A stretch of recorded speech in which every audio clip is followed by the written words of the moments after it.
Olá, boa noite. Boa noite, pessoal. Boa noite a todos que estão entrando. Estão me ouvindo bem? Dá o ok aí pro professor se vocês estiverem me ouvindo. O áudio tá ok. Boa noite, Amanda.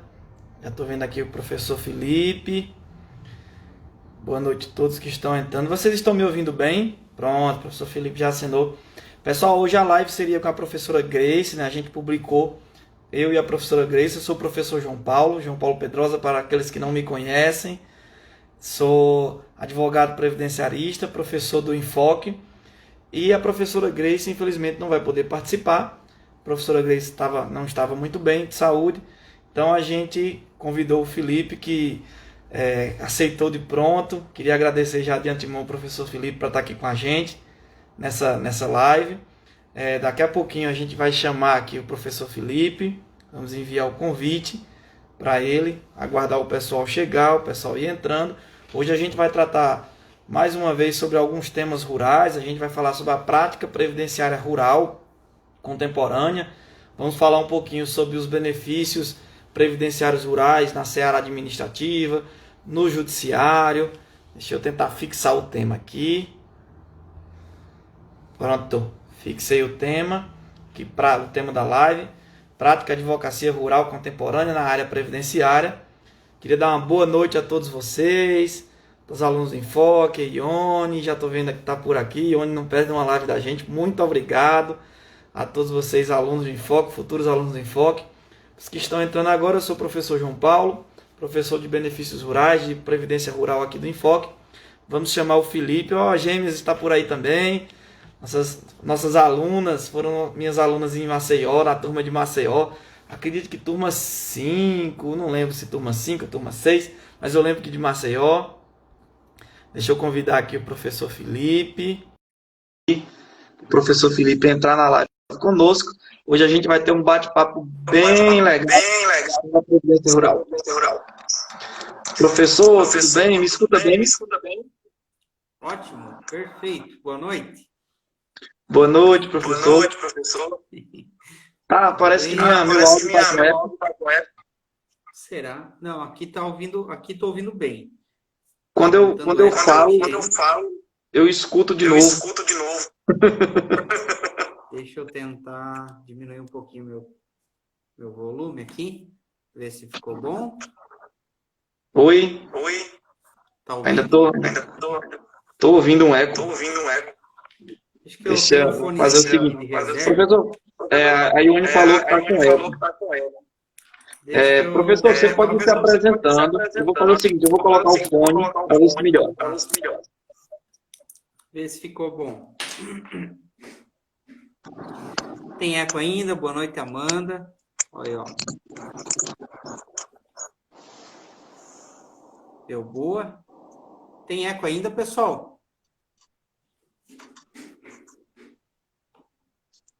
Agora vocês me escutam com eco? É o meu celularzinho que está pedindo arrego já. Ele já tá se aposentando. Já estou encaminhando aí. Espera aí. Vamos lá. É isso aí. Ao vivo acontece isso, né, galera?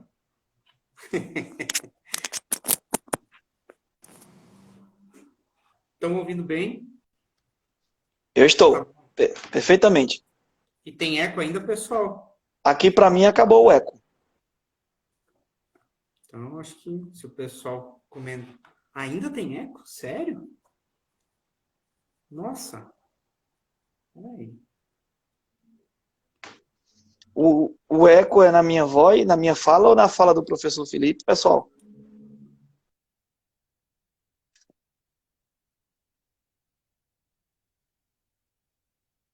Deixa eu... E agora, melhorou? O que é que vocês... Sim, aí. A Amanda colocou sem eco. Pronto, vamos tocar, vai para frente. Tá sem eco agora, vamos lá. Mais uma vez, eu queria me apresentar, eu sou o professor João Paulo, professor de Previdência Rural do Enfoque. Alguns alunos aqui já me conhecem, para quem não conhece, é um prazer, imenso prazer estar aqui com vocês mais uma vez. Queria que o professor Felipe também se apresentasse para a gente começar a fazer um bate-papo com vocês sobre a prática da advocacia rural contemporânea na área previdenciária. A gente vai trocar algumas ideias sobre o dia a dia da gente. A gente tem uma prática rural em locais bem diversos, né? Eu trabalho aqui no sertão do Nordeste, sertão de Pernambuco, o professor Felipe é de Santa Catarina. Então, eu costumo dizer que em cada região do Brasil, a gente tem o rural ele é diferenciado, né? Tem as suas características peculiares, específicas. O seu início de prova material também vai variar de acordo com a região do Brasil. E é interessante essa troca de experiências que a gente faz nessas lives, nessas aulas, nesses cursos do Enfoque. Professor Felipe, muito obrigado por ter aceitado o convite, mesmo que de última hora. A professora Grace não pôde participar com a gente, mas é uma imensa satisfação. Muito obrigado mesmo. Bom, obrigado, professor João Paulo, obrigado à professora Juliana, obrigado a Amanda, que entrou em contato comigo hoje também. Não, aceitei na hora, né? Hoje, eu, inclusive, eu ia para um churrasco, mas tô aqui, galera. Tô aí, ó, firme e forte.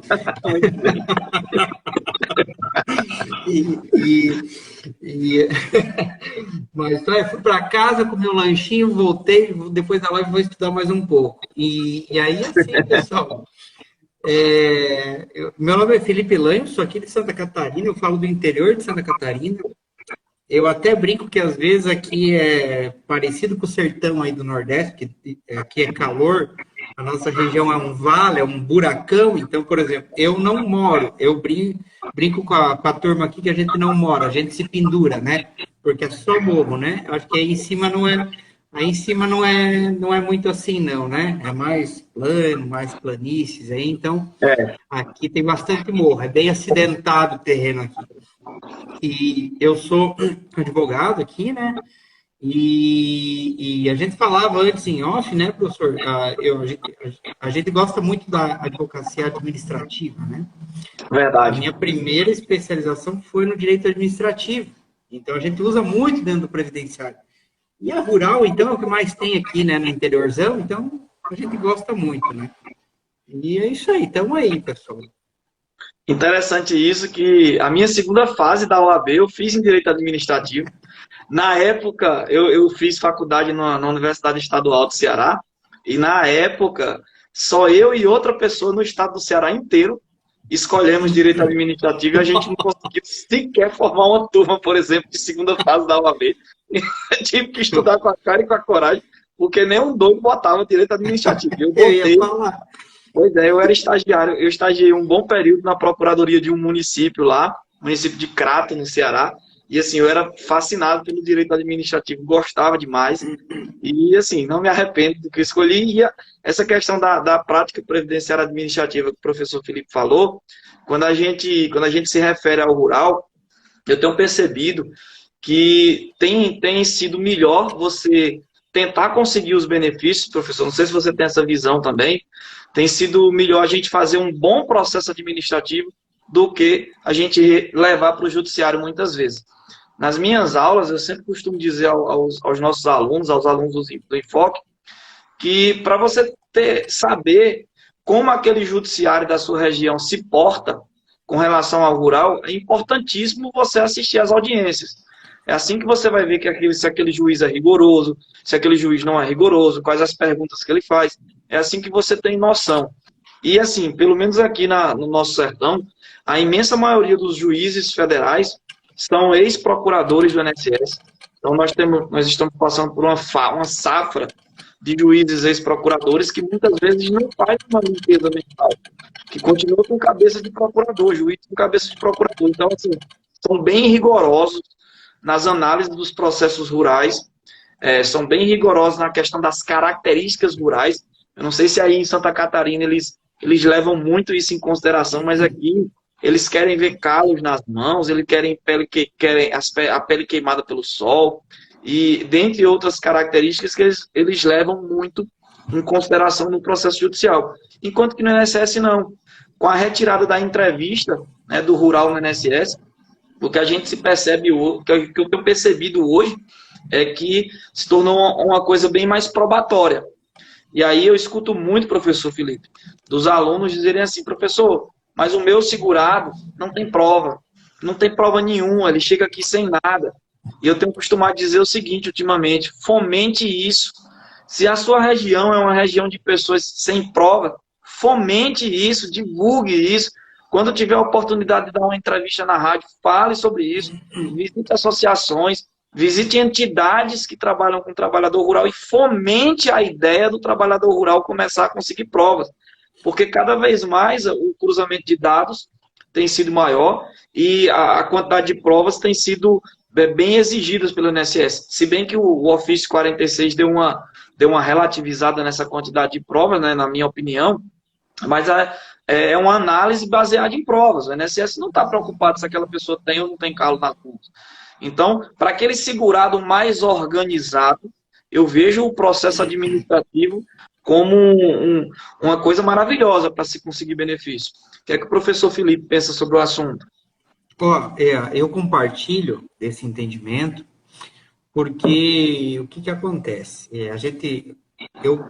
O meu pensamento é o seguinte: a IN 77 é uma mãe para a advocacia que sabe utilizar as normativas, porque tem muita produção de prova passível de ser feita no âmbito administrativo. Verdade. E que, inclusive, na falha do advogado, é obrigação do INSS provocar isso, e aí o advogado, às vezes, não sabe ou não conhece a IN, acaba deixando passar em branco algumas oportunidades para que você possa... E até falava hoje com uma amiga de uma cidade vizinha aqui, previdenciarista também. Você acaba conseguindo utilizar a fase administrativa, principalmente do rural, cujo valor é menor, né? De renda mensal inicial, normalmente, é um salário mínimo, e você acaba, se você parte logo para o judicial, você cai no GEF.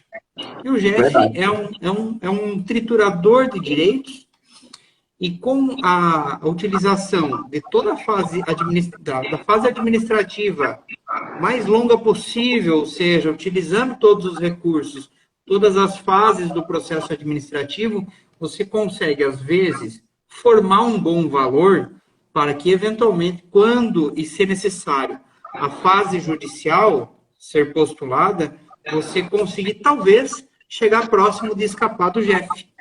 Isso. E alguns instrumentos, né, que a fase administrativa possui.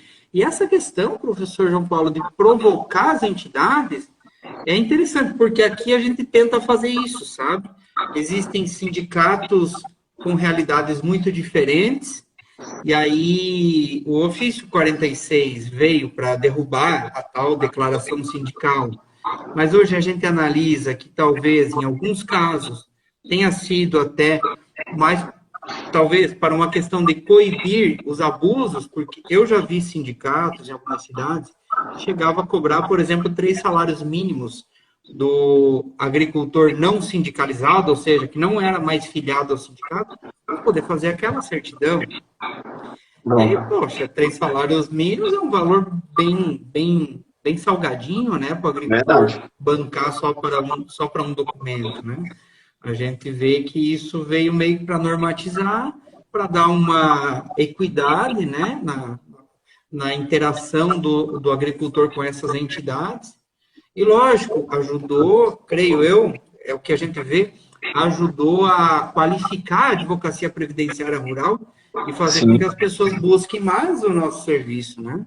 Sim, é uma característica que eu percebi com a criação, principalmente da autodeclaração rural, né? E a criação também desses sistemas digitais, que é vulgarmente conhecido como o meu INSS para o cidadão, e o nosso, que é o SAG, né? A gente conhece vulgarmente como INSS digital, o sistema SAG, e eu percebo que cada vez mais os segurados têm procurado os advogados para encaminhar o benefício administrativo.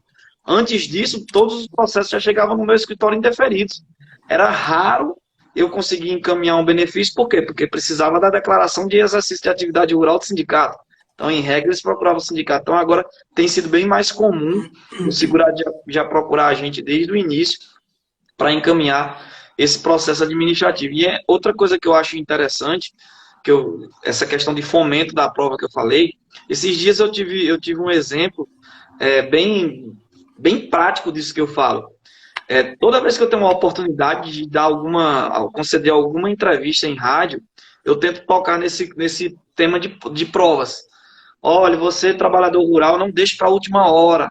Então, tente se municiar de provas, fazer o seu contrato de comodato, a sua carteirinha de associação rural, ou seja, eu sempre toco nesse assunto. E agora, recentemente, antes do recesso, no comecinho de dezembro, eu tive uma audiência de um segurado especial aqui da região, que o contrato dele, a prova dele mais antiga era um contrato de comodato feito há 8 anos atrás. Eu tenho 11 anos de advocacia. A gente fez um acordo em audiência, as audiências aqui estão acontecendo online, né? Daqui a pouco a gente fala sobre isso. E quando a gente fez o acordo, eu disse a ele, olha, deu certo o seu processo. Aí ele disse assim, eu nem lembrava disso. Ele disse, ó, doutor, graças a você. Porque há 8 anos atrás, eu não tinha nenhuma prova. Quando o senhor foi dar uma palestra na minha associação, o senhor estimulou a gente a fazer as provas. E no dia seguinte, eu fui fazer o meu contrato de comodato. Há 8 anos atrás, aquele cliente me ouviu, fez o contrato de comodato e agora esse contrato me serviu para aposentar ele. Então, assim, eu sempre digo o seguinte, essas boas ações que a gente traz para o mundo, termina voltando para a gente mesmo, que foi o caso que aconteceu. E agora, recentemente, está acontecendo isso, está se repetindo cada vez mais.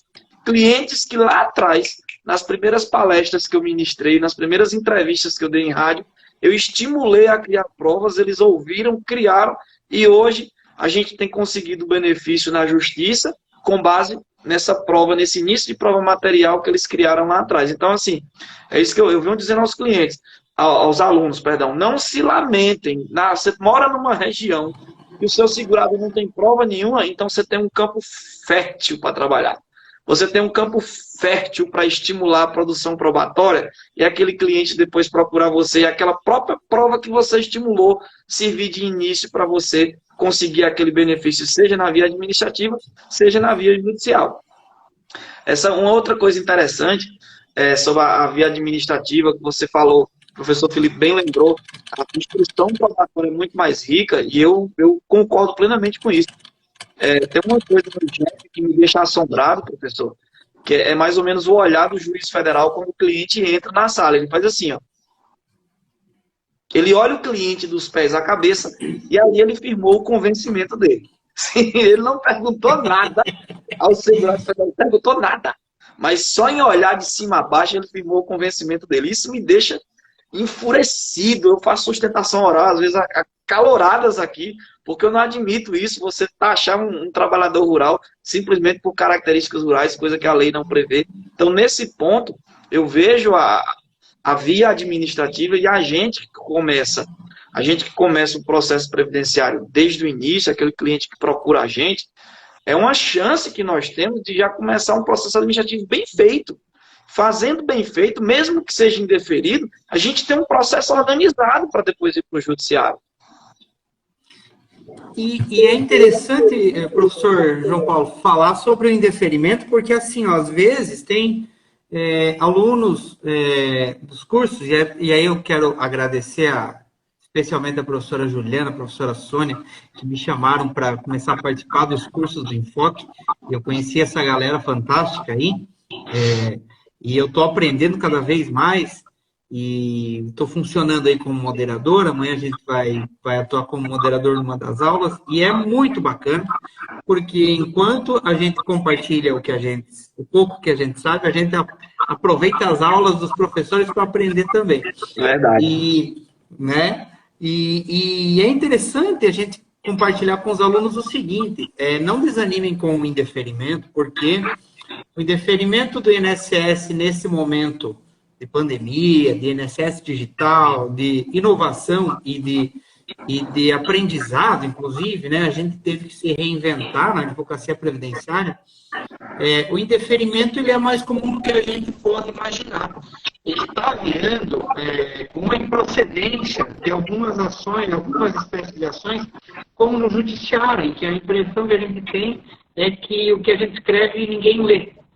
Falávamos hoje num grupo de advogados, né, E parece que tu escreve, cria tese e tal, traz a súmula, busca o entendimento da TNU, mas aquilo tudo é letra morta porque as pessoas não leem, né? O judiciário acaba não lendo.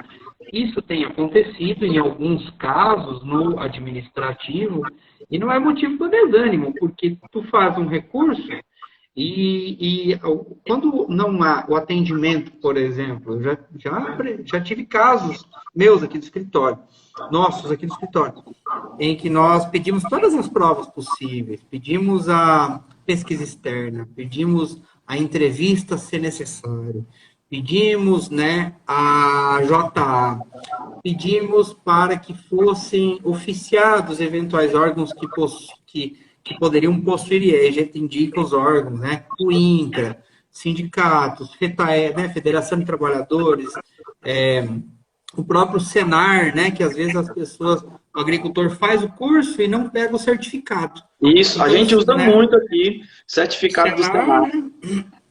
E aí a gente indica o endereço, olha, ele não tem o certificado, mas os certificados dos cursos que o agricultor fez estão disponíveis no Senar. E aí a decisão da agência é pelo indeferimento do benefício. Simplesmente, não abre instrução.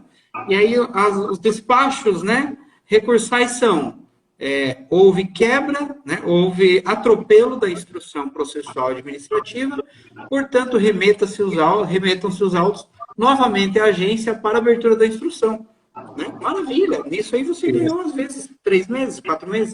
Né? É um tempo que você vai ganhar para o segurado ao final. E para ti também, como advogado, né? Verdade. E além disso, aqui eu tenho investido muito na revisão administrativa. Toda vez que eu identifico algum erro grosseiro, e tem sido cada vez mais comum erros grosseiros na análise dos benefícios. Hoje, por exemplo, eu atendi um benefício que inclusive tinha um certificado do Senar. Aqui nós não temos Senar na cidade, mas na cidade de Petrolina, acredito que Petrolina fica a 230 quilômetros daqui mais ou menos, tem um Senar e vira e volta, eles faz parceria com as prefeituras e ministra cursos aqui. E o cliente que eu atendi hoje tinha um certificado de um bom uso da água no semiárido. Era um curso de capacitação de como utilizar bem a água no semiárido para plantio, para cultivo, essas coisas. E esse cliente que eu atendi hoje, por exemplo, ele tinha DAP, que é uma das provas principais hoje utilizada na via administrativa, Declaração de Aptidão ao PRONAF. E a DAP é emitida em 2011, inclusive. Olha que início de prova material maravilhoso. Já tinha 9 anos, vai fazer 10 anos que o cara tinha essa DAP. Da carência. Isso, e aí o INSS, no indeferimento, disse que ele não tinha nenhum instrumento ratificador no sistema. Inclusive citou que não existia nada no Infodap. Eu disse, peraí, o cara tem DAP, foi consultado, apareceu a DAP dele no Infodap, como é que você disse que ele não tem nada? Então eu faço, nesses casos, eu tenho insistido na revisão, pedido ao INSS para analisar com calma, para revalorar as provas, e eu estava comentando isso hoje com algumas pessoas da minha equipe, que tem dado muito certo. Agora, no começo de janeiro, saiu uma enxurrada de decisões, de revisões, que eu entrei em setembro, outubro, e todas concedidas. Então, assim, tem dado muito certo, principalmente quando o erro é grosseiro. O INSS tem voltado atrás, sim, reconhece, realmente, a pessoa tem DAP, realmente, isso aqui não era desse jeito, reconhece e concede o benefício. Outra coisa que eu tenho feito muito, através de revisão, aí eu não estou nem fazendo em recurso porque a revisão está mais rápida, é a reafirmação da DE. É muito comum também a gente pegar aqui benefícios rurais que o servidor homologou 14, eu peguei agora esses dias que o servidor homologou 14 anos e 10 meses. Ele não concedeu por 2 meses o benefício. Então aí o que eu fiz? Eu chamei o cliente e disse, aqui está faltando 2 meses, se a gente mudar a data do teu requerimento, a aposentadoria está concedida, ele não tinha realmente outras provas para trás, não queria ir para o judiciário, era um cliente que não tinha tantas características rurais. Fiz uma revisão administrativa, já juntei a declaração do cliente, que o INSS sempre pede, né, a declaração dele concordando com a reafirmação da DE. Já fiz a revisão juntando essa declaração, o INSS concedeu, reafirmou a DE, aposentadoria concedida. Então, assim, a gente tem utilizado muito da revisão administrativa. Não adianta banalizar a revisão administrativa, mas Se for o caso que você enxergue que cabe uma revisão, ou seja, o INSS cometeu algum erro, grosseiramente eu comparo a revisão administrativa, pessoal, com embargos de declaração. Eu faço essa comparação esdrúxula para ajudar o aluno a memorizar. Eu digo assim, o recurso ordinário, ele está para a apelação, assim como a revisão administrativa está para o embargo. Como assim? Se teve omissão, se teve erro, se teve obscuridade, então, eu, pelo menos, não vou direto para o recurso. Eu faço a revisão administrativa. E na imensa maioria das vezes tem dado certo. A gente tem logrado muito êxito na revisão. Agora também não adianta revisar por revisar. Não tem nenhum erro grosseiro, o despacho está todo bonitinho, está todo bem fundamentado. Então, aí seria o caso ou do judiciário ou realmente do recurso administrativo.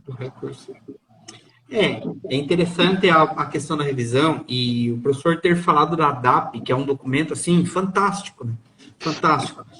Eu atendi há uns meses atrás um casal em que a esposa já era aposentada e ela era professora estadual, mas eles sempre residiram no meio rural, sempre residiram no campo. E ele, o marido, tinha a produção leiteira, só que o problema... boa noite, professora Grace, espero que esteja melhor. Professora Grace, cheiro. E aí, o salário da mulher, da esposa, era lá dos seus R$3.500, R$4.000. Uma professora de 30 anos de carreira no estado de Santa Catarina, é comum chegar nesse valor, mais ou menos, né, de aposentadoria. E aí, quando eu peguei o contra-cheque dela, e ela falou, eu já sou aposentada, ganho isso, e o marido está fazendo a idade aí o mês que vem, para poder aposentar rural. Aí eu peguei o contra-cheque dela e pensei, lascou, né? Porque dependendo do que a gente tiver de documentos, não vai conseguir provar que sobrevive da agricultura, porque o salário da mulher era bom. Verdade. Ele me apresenta uma DAP com um valor mensal de R$6.000 de produção leiteira. Eu digo, que maravilha. Eu digo, cara, isso aqui salvou a tua aposentadoria, meu amigo. Porque tu tinha que ganhar um pouquinho a mais, ou pelo menos um pouquinho menos, mas tinha que provar que complementando a renda, vocês ainda são pequenos agricultores, porque a DAP, ela apresenta um rendimento bruto, né? Então, claro, verdade, tem todos os insumos, tem todos os gastos, né? E por mais que ele tenha plantação para a alimentação dos bichinhos, mesmo assim ainda ia ficar um bom valor. E claro, 2 filhos, né? Estudando na faculdade, a gente consegue provar que a família realmente é pequeno agricultor, é regime de economia familiar e sobrevive da pequena produção leiteira. E aí isso aí salvou a aposentadoria dele. Então, a importância de utilizar esses instrumentos novos, né, para a advocacia previdenciária rural, mas que são muito importantes. Certeza. Uma outra coisa que eu tenho insistido muito também aqui, tenho tentado fomentar isso nas instituições, é para que o nosso segurado especial ele consiga ser mais organizado. Em que sentido? O INSS está cruzando dados de todo jeito. Então, assim, aqui a gente pega muitos casos em que os endereços não batem. O segurado vai fazer a DAP, ele dá o endereço A. Aí vai fazer o Bolsa Família dele, aqui é muito comum o segurado especial ter o Bolsa Família, ou seja, tem um cadastro único. Aí no cadastro único o endereço é B. E aí nos outros documentos dele, conta de energia está no endereço C. Então a gente fica tentando fomentar isso. Olha, unifica teus cadastros. Deixa tudo com endereço só, de preferência na zona rural. Por quê? Porque isso vai facilitar a concessão de teu benefício. Aqui a gente pega muito benefício indeferido por conta dessas inconsistências. A DAP está com o endereço A, o CAD único com o endereço B, a carteira de sindicato com o endereço C, a carteira de associação já é no endereço D. Teve um cliente que eu atendi que ele tinha 5 endereços nos documentos. Eu disse, cara, me diga aí, você mora onde? Porque como que a gente vou pedir uma aposentadoria para você? Fica difícil até da gente saber onde é que você realmente trabalha, onde você realmente mora.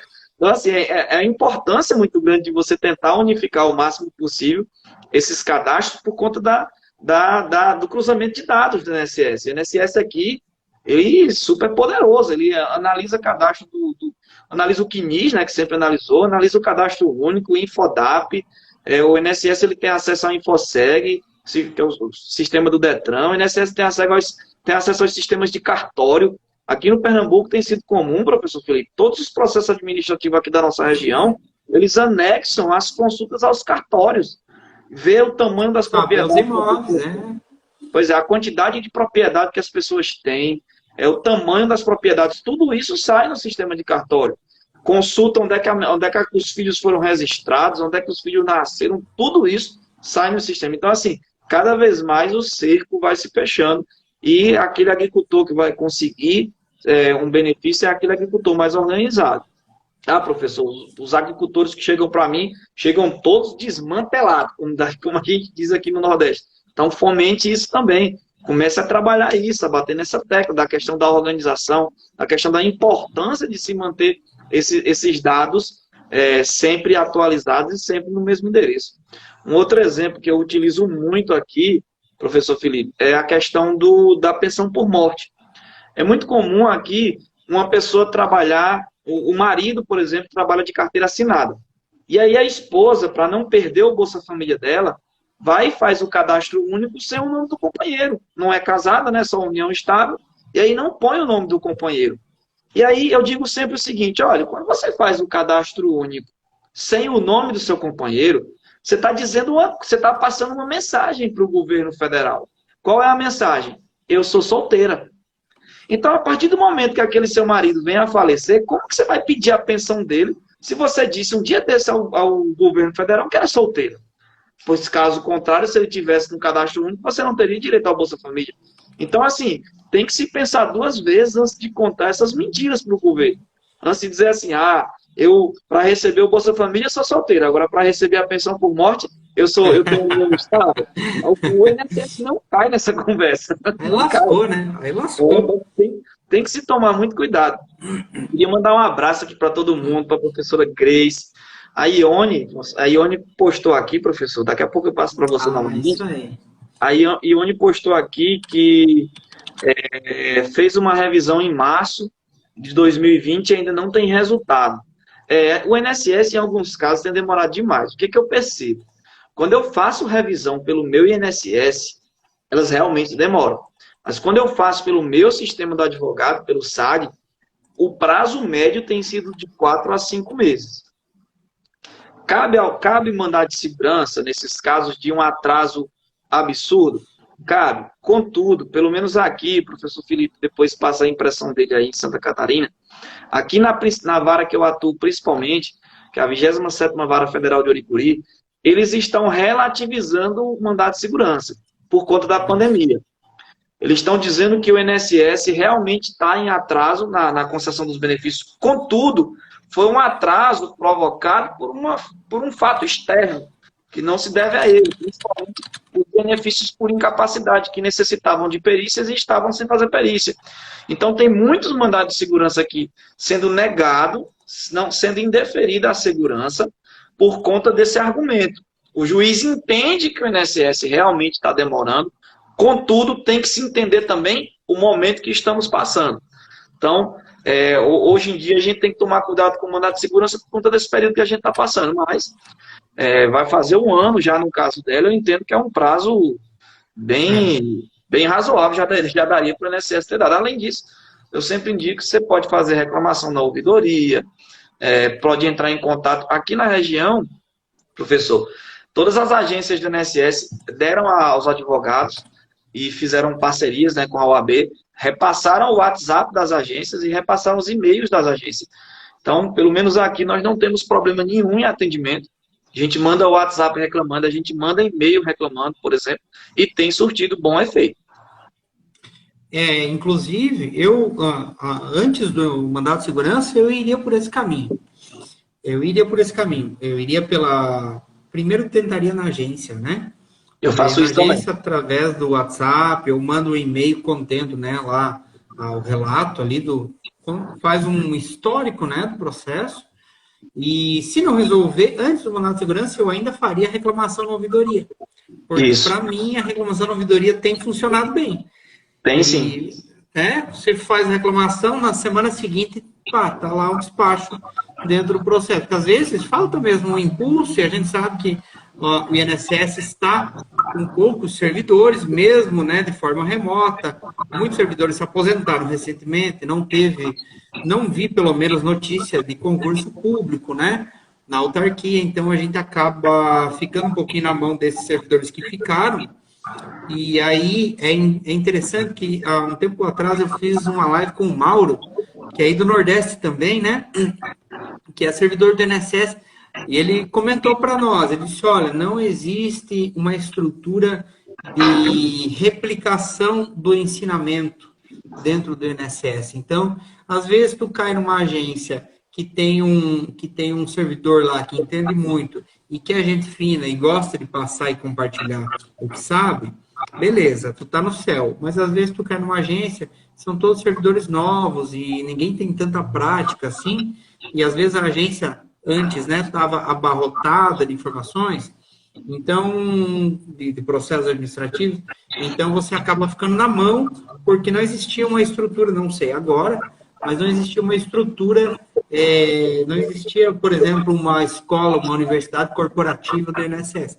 E aí tu acaba ficando à mercê da boa vontade de alguns servidores que querem replicar, né, o que sabem que não são eternos também dentro da autarquia, né, dentro da estrutura do órgão.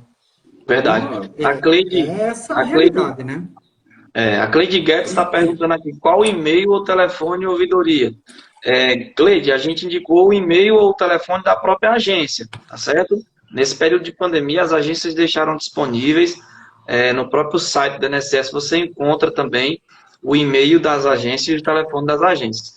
Aqui, uma situação que a gente faz muito, e também tem sentido muito efeito, professor, fica a dica para quem está nos ouvindo, é o seguinte, quando a gente encaminha um processo hoje, ele fica na nuvem, não é isso? Ele fica na nuvem aguardando ele ser remetido para alguma SEAB, né? O INSS agora criou várias SEABs, várias centrais de análise de benefício, e depois que ele é distribuído para alguma SEAB, que ele sai da nuvem, algum servidor pega para analisar, fica mais fácil da gente dar um impulso. Por mais que a gente não tenha mais contato com aquele servidor, pois às vezes não é na agência da sua cidade, é muito comum, eu estou aqui em Pernambuco, pegar processo indeferido na Bahia, processo indeferido no Ceará, por exemplo, em São Paulo, mas se o gerente for um gerente que tem uma boa vontade, queira dar um impulso, é muito comum aqui, o gerente de algumas agências, eles olharem no sistema e dizer, tá com servidor tal, eu vou olhar no sistema o telefone ou o e-mail desse servidor e vou pedir para ele agilizar, quando está demorando demais. Então é muito comum a gente conseguir isso aqui também.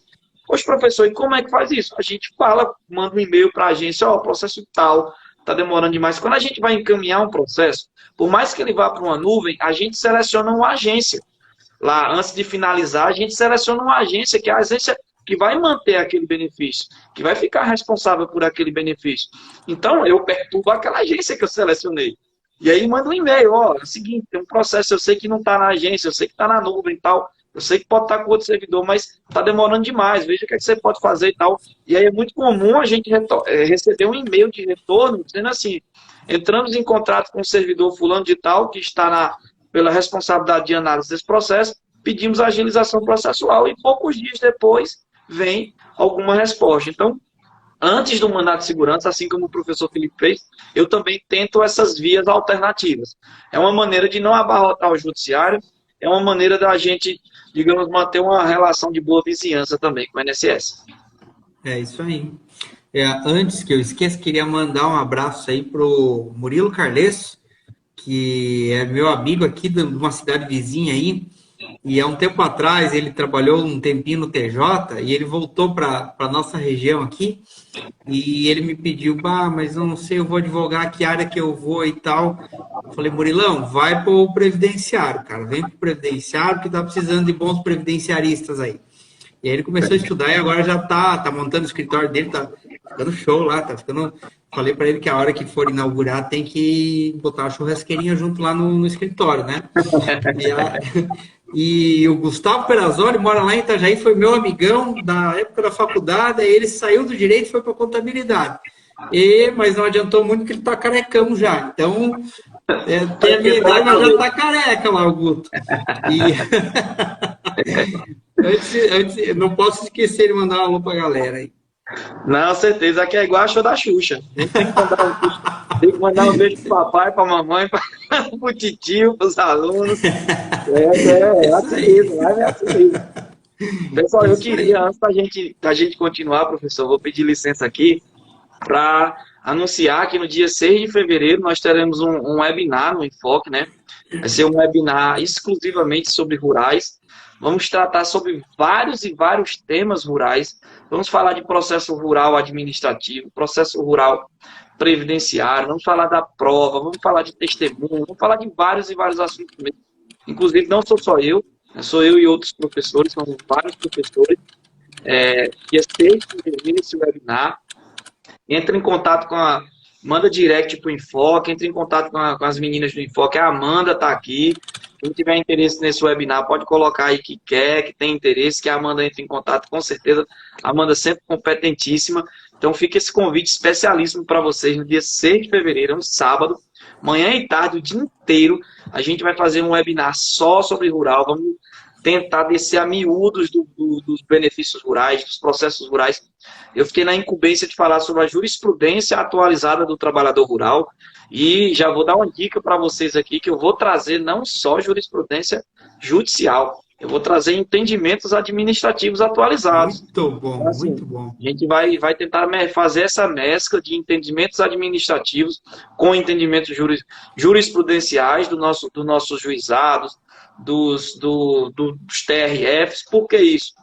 Porque eu acho que o advogado ele tem que ter uma seguinte sensibilidade nessa questão do rural. Assim que ele bate o olho no processo, ele tem que perceber se aquele processo é melhor fazer a revisão, melhor fazer o recurso administrativo ou melhor ir para o judiciário. E para isso, o advogado ele tem que ter um bom conhecimento da parte administrativa, um bom conhecimento da parte judicial e também conhecer o judiciário que você atua. É importantíssimo você fazer audiências. Aqui, por exemplo, professor Felipe, a gente já tinha falado nesse instante, aqui a gente está fazendo audiências online. Do mês de março Muito bom, né? até o mês de setembro, mais ou menos, a Justiça Federal aqui ficou no limbo. Tem um limbo trabalhista previdenciário, nós ficamos aqui no limbo. Não saía resultado de nada, não tinha sentença, não tinha audiência, não tinha perícia. Todo mundo enlouquecendo o advogado, porque os clientes doidos por dinheiro, doidos por benefício, tudo enlouquecendo a gente, os advogados, e a gente sem saber o que fazer. Até que numa reunião online com a Justiça Federal, ela resolveu fazer audiências online. Eu topei. Inicialmente eu fiz algumas de salário e maternidade rurais, porque caso não desse certo, o prejuízo seria menor, né? Prejuízo não para o escritório, prejuízo para o próprio cliente, né? O salário e maternidade seria um benefício de 4 meses, enquanto que uma aposentadoria é uma coisa para a vida inteira para a pessoa, né? É quase uma vida da pessoa que está ali em jogo. Então a gente optou primeiramente por fazer alguns salários, gostamos, percebemos que o cliente se sentia muito à vontade dentro do nosso escritório. A gente traz o cliente para o nosso escritório, montamos uma estrutura de audiência lá, e aí faz tudo online, né? E nós gostamos, de maneira que eu estava até conversando em off com o professor, nós encerramos, depois que eu falei que eu tive mais de 100 audiências, eu fui até olhar no sistema do judiciário, nós tivemos 156 audiências de setembro de 2020 até de agosto de 2020 até dezembro de 2020, em 4 meses, 156 audiências rurais, todas online. E não tenho do que reclamar. Eu percebi, inclusive, que a taxa de concessão aumentou. Eu sou meio maluquinho, né? Eu faço estatísticas de concessão. É isso aí.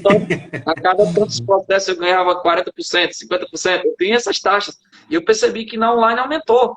Por quê? Porque o cliente está menos inibido, ele está num ambiente que ele está acostumado, ele está num ambiente que ele procurou o advogado dele. Então, assim, eu percebi que essas coisas melhoraram.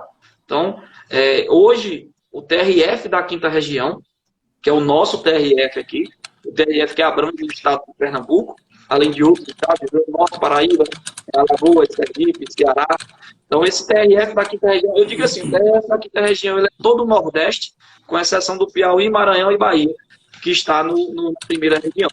O TRF5, ele adotou o juízo 100% digital já, que foi recentemente aprovado pelo CNJ. E o que é isso? Quando a gente vai protocolar um processo rural aqui, logo no início o sistema pergunta se você quer juízo 100% digital. Aí você marca a caixinha aqui sim E ali, com exceção da perícia, que as perícias aqui continuam presenciais nos auxílios de doença, todo o restante do processo vai correr de forma digital, inclusive as audiências. Então, é uma maneira, eu achei muito, muito, muito, muito legal a audiência online. Com relação ao tempo também, quando as audiências atrasam, eu estou dentro do meu escritório, estou atendendo, estou peticionando, enquanto que no judiciário a gente está lá de cara para cima sem fazer nada. Muitas vezes as salas da OAB não nos dá condição nenhuma de trabalho. As salas da OAB, principalmente do interior, são precárias. Então, eu achei fantástico essa questão das audiências online.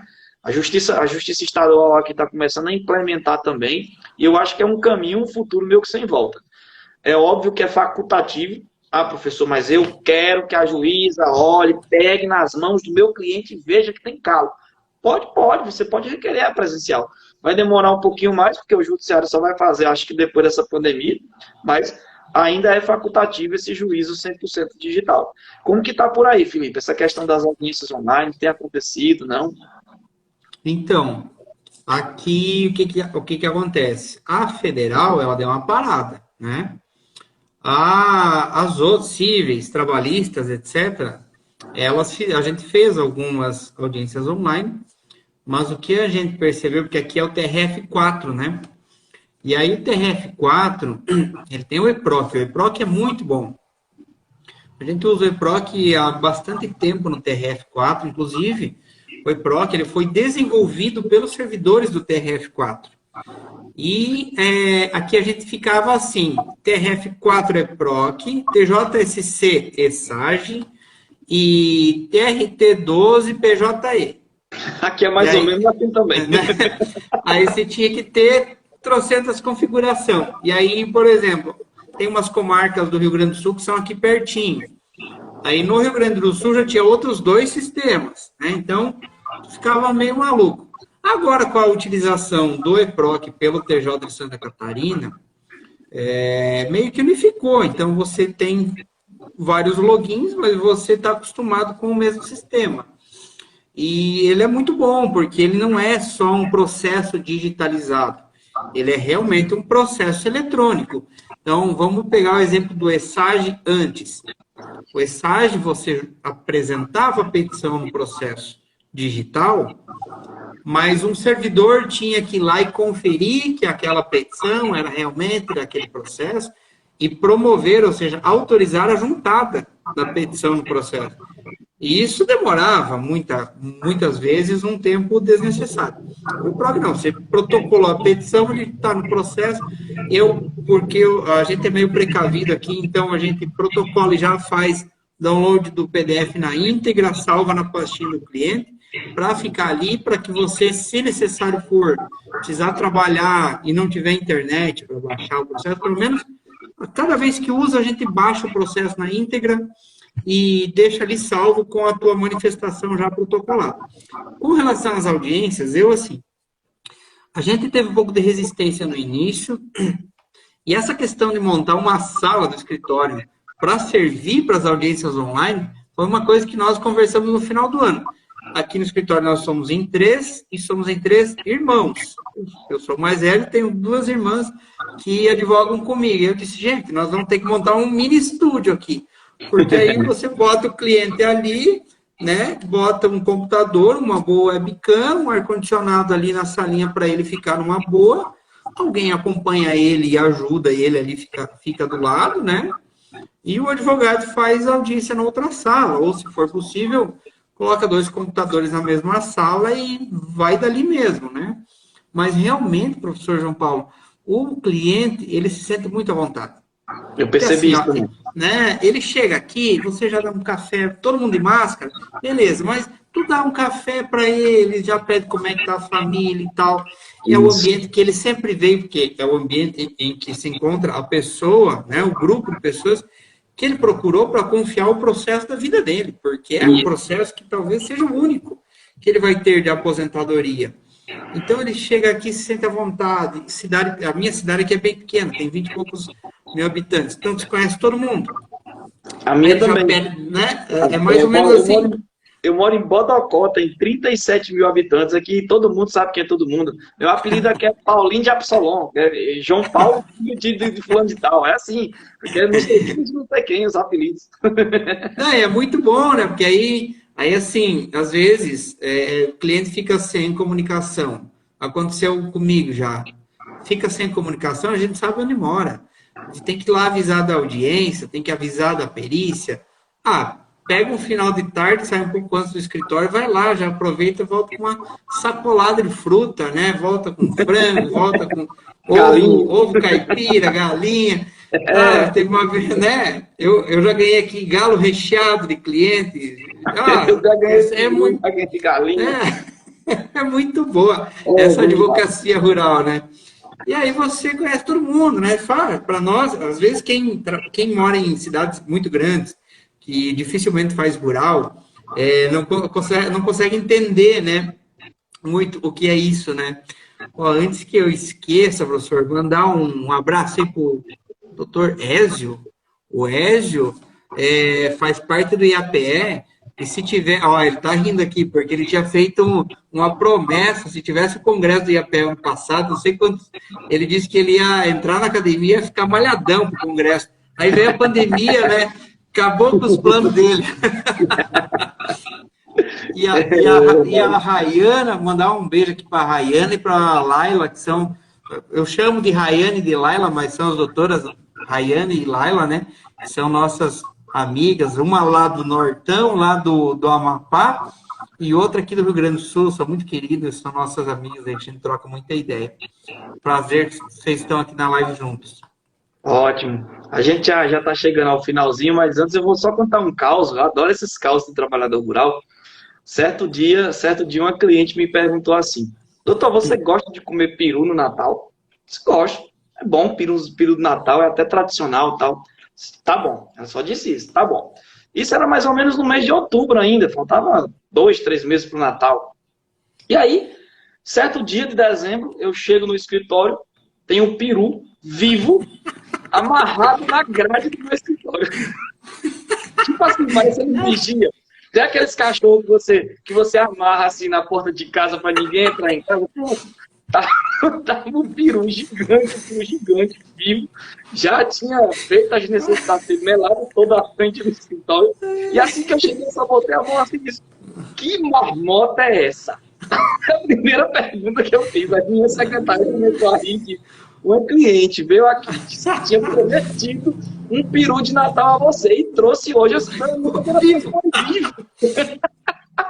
Mas resultado, a gente levou o peru para casa e tal, mas é muito interessante o trabalhador rural. Porque a gente consegue o benefício para eles e eles agradam a gente com peru, com galinha, com ovo, com muita fruta, muita melancia, milho verde. Aqui quando está na época de safra, milho, feijão, a gente sempre ganha, mas é muito legal trabalhar com isso. Então, eu ganhei cachaça já. Cachaça. Oh, coisa já ganhou. Pinga. É muito bom. Mais uma vez, eu queria agradecer ao professor Felipe pelo convite. Queria agradecer à professora Juliana, queria agradecer a Amanda, que está sempre dando atenção aos professores do POC, sempre tirando nossas dúvidas. Queria agradecer a todos vocês que estão aqui nos ouvindo. Muito obrigado, pessoal. Muito obrigado a todos vocês. E mais uma vez fazer o convite para o dia 6 de fevereiro. Não percam. A gente vai fazer um webinar com vários professores só sobre Previdência Rural. Então, se você tiver interesse, entre em contato com o Enfoque, entre em contato com a Amanda, manda direct para o Enfoque, que o Enfoque vai te dar todo o passo a passo para fazer as inscrições. Então, queria deixar aqui o meu abraço para vocês. Queria também aqui pedir a vocês muito cuidado. Nesse momento a gente estava aqui em descontração, mas a gente está num momento a pandemia apertou novamente no Brasil. Nós recentemente tivemos perdas aqui lamentáveis aqui na minha cidade pequena, como eu acabei de falar, todo mundo se conhece. Eu perdi um grande amigo que trabalhei muitos anos com ele, inclusive na época que eu fui procurador do município, ele era assessor da procuradoria, nos ajudava na procuradoria e fiquei muito triste. E cada vez mais a gente tem visto pessoas amigas, pessoas próximas, pessoas conhecidas infectadas com esse vírus, precisando às vezes de hospital.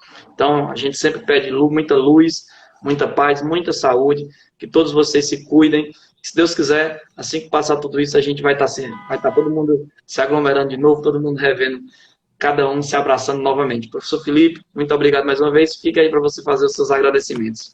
Pô, queria agradecer ao professor João Paulo. Ô, pessoal, eu fui olhar agora, dia 6, olha só, o professor Iago Calado, Juliana Luft, Roberta Fattori, Celise Holanda, Anete Ribeiro, João Paulo Pedrosa, Grace Mandelli, e eu vou estar junto, professor, dia 6 Show de bola. fevereiro aí, então nós vamos estar junto aí. Vou estar, não sei, não lembro se eu vou estar moderando ou o quê, mas vai ser muito bacana. Queria agradecer a oportunidade pela live aí. Falar, vou rapidinho, um minutinho. Eu tive um caso, pessoal, de aposentadoria rural em que o processo administrativo durou 2 dias. Nós protocolamos na terça-feira e na quinta-feira o cliente estava aposentado já, sabe? Eu até me assustei, porque eu nunca tinha visto uma rapidez assim. Então, algumas coisinhas que a gente usa, né, do processo administrativo para poder tentar agilizar. Claro, as provas, né, que o professor João Paulo falou, né, sempre coletar as provas, fomentar a produção. Queria agradecer aí o convite para participar dessa live bacana aí. Primeira vez, né, professor, eu estou fazendo live contigo, vamos fazer mais, se Deus quiser, isso aí é o assunto que eu mais gosto dentro do direito previdenciário, é a aposentadoria rural, né, lidar com esses clientes rurais e pedir para o pessoal mesmo se cuidar aí. Nossas cidades são pequenas, a doutora Mônica, lá de Blumenau, Bela Blumenau, Terra do Chopp, coisa boa. Show de bola. E para que todo mundo se cuide aí, permaneça em casa, se possível, sempre tomar todas as precauções possíveis. Agradecer o Enfoque, o pessoal do Enfoque, o professor Juliano e Amanda, estão sempre aí dando um suporte, né, e fazendo os convites bacanas como esse aí para nós. E que todo mundo fique com Deus aí, que se cuide. Professor, quem quiser seguir o professor, quem quiser me seguir, meu Instagram é João Paulo Pedrosa e Cíntia. Cíntia é minha esposa, advogada trabalhista, a gente trabalha junto. Coloquei, ela era enfermeira, tirei ela da área de saúde, aí, coloquei ela, fez direito, passou na Olha o combo, né? Olha o combo ali, ó. A especial e o direito, né? Pois é. E aí, professor Felipe, deixa aí também o Instagram dele para quem quiser seguir. Isso aí, ó. Um oi para a doutora Edna, aí lá de Caçador, cidade bem bonita. Meu Instagram é Felipe Lain, né? Felipe Lain, normal, Lanhi. E quem quiser seguir aí, a gente está sempre tentando compartilhar conhecimento aí com vocês. Ok. Mas, pessoal, um cheiro no coração de todos vocês. Fiquem todos com Deus. Até a próxima. Professor Felipe, valeu. Muito obrigado. Obrigado. Show de bola, gostei demais. Até a próxima. Um abração aí, até mais. Um abraço, tchau, tchau.